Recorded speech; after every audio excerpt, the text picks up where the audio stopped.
मध्य प्रदेश के जबलपुर में 3000 junior doctors ने इस्तीफा दे दिया।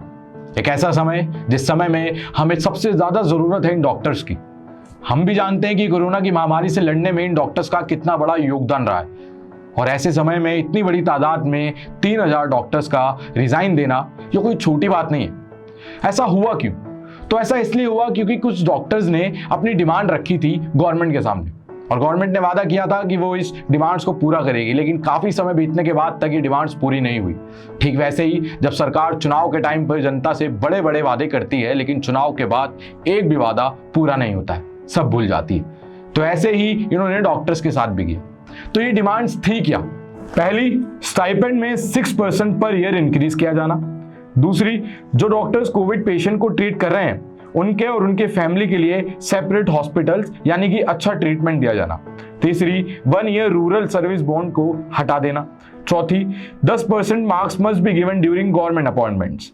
फिफ्थ, जो डॉक्टर्स कोविड ड्यूटी पर हैं उनके लिए अलग से फैसिलिटीज होना। यानी कि ये जितनी भी डिमांड्स हैं ये सब डिमांड्स उन डॉक्टर्स द्वारा गवर्नमेंट से की गई थी, और जो गवर्नमेंट ने कहा भी था कि हम इसको जल्द से जल्द आपके लिए इंप्लीमेंट करेंगे।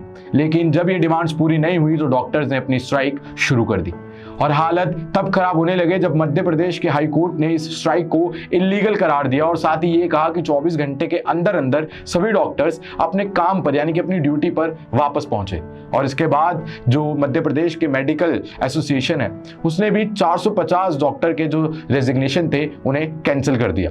अब यही अरविंद मीना, जो कि मध्य प्रदेश के जूनियर डॉक्टर एसोसिएशन की प्रेसिडेंट है, उनका कहना है कि इतना समय बीत गया, हमारी स्ट्राइक स्टार्ट हुई थी 31 मई से, और इतने समय बीतने के बाद भी गवर्नमेंट और हमारे बीच कोई भी रिटर्न कम्युनिकेशन नहीं हुआ है, और ना ही हमारी कोई भी डिमांड मानी गई है, बल्कि हाई कोर्ट में पिटीशन फाइल करके हमें मिसलीड किया जा रहा है। और साथ ही उन्होंने ये भी कहा कि गवर्नमेंट हमें स्ट्राइक करने से रोक सकती है लेकिन रेजिग्नेशन देने से नहीं। और वहीं दूसरी तरफ एमपी के मेडिकल एजुकेशन मिनिस्टर विश्वास सारंग, इनका कहना है कि डॉक्टर्स जो हैं वो गवर्नमेंट को ब्लैकमेल कर रहे हैं, जबकि गवर्नमेंट जो है वो इनकी डिमांड पर काम कर रही है, पर फिर भी डॉक्टर्स गवर्नमेंट को ब्लेम कर रहे हैं। और साथ ही इन्होंने ये भी कहा कि डॉक्टर्स की डिमांड ये भी है कि वो रूरल एरियाज में काम नहीं करेंगे। अब आप यहाँ ये सोचिए कि अगर डॉक्टर्स रूरल एरियाज में काम नहीं करेंगे तो रूरल एरियाज में जो पॉपुलेशन रहती है, जो लोग रहते हैं, उनका ट्रीटमेंट कौन करेगा? और इसी के जवाब में एक जूनियर डॉक्टर ने कहा है कि हम बिल्कुल भी गवर्नमेंट को ब्लैकमेल नहीं कर रहे। अगर हमें ब्लैकमेल करना ही होता तो हम उस वक्त करते जब कोरोना के जो पेशेंट थे वो पीक पर थे, यानी कि कोरोना के जो केसेस आ रहे थे वो पीक पर आ रहे थे, 12 से 13,000 के बीच पर डे के जो केसेस आ रहे थे। लेकिन हमने उस समय ऐसा बिल्कुल नहीं किया, बल्कि गवर्नमेंट के साथ मिलकर, उनकी गाइडलाइंस को मानकर, उनके साथ कम्युनिकेशन बनाकर, उनकी डिमांड्स को भी मानते हुए हमने अपना काम किया। लेकिन अब जब हमारे काम की बारी है, जब हमारी डिमांड की बारी आती है, तब यहाँ सरकार अपना पल्ला झाड़ लेती है। उन्होंने कहा कि हम बस यही चाहते हैं कि हमारी सेफ्टी की गारंटी ली जाए। अगर हम किसी कोविड पेशेंट को ट्रीट करते हुए खुद कोरोना से संक्रमित हो जाए तो हमें और हमारी फैमिली को अच्छे तरीके से एक अच्छे हॉस्पिटल में ट्रीटमेंट दिया जाए, क्योंकि ये हमने देखा है कि बहुत से डॉक्टर्स की जान चली गई है सिर्फ इसलिए क्योंकि उनका जो ट्रीटमेंट है वो अच्छे से नहीं हुआ। According to Madhya Pradesh medical education rule 2018, अगर कोई भी कैंडिडेट अपने एडमिशन के बाद एक फिक्स टाइम पीरियड के बाद अगर रिजाइन देता है तो उस पर 10 लाख रुपए का फाइन भी लगाया जा सकता है।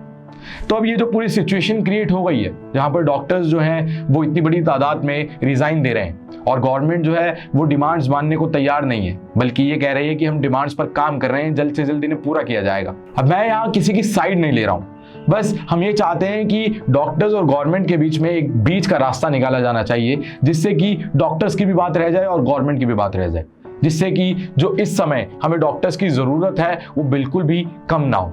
साथ ही मैं गवर्नमेंट से कहना चाहूंगा कि जो डॉक्टर्स दिन रात अपनी लाइफ को रिस्क पर डालकर हमारे लिए काम करते हैं, हमारी जान बचाने के लिए काम करते हैं, हमें भी उनके लिए कुछ करना चाहिए।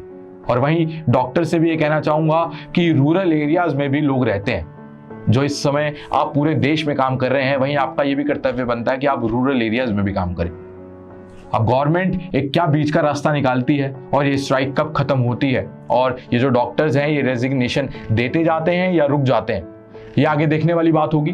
पर इसी के साथ मैं इस वीडियो को यहीं खत्म करता हूं, और आपसे ये निवेदन करता हूं कि वीडियो को लाइक करें, शेयर करें और चैनल को सब्सक्राइब करें। देखते रहें ग्लोबल नाउ 24/7। मैं तुषार अब आपसे इजाजत चाहता हूं।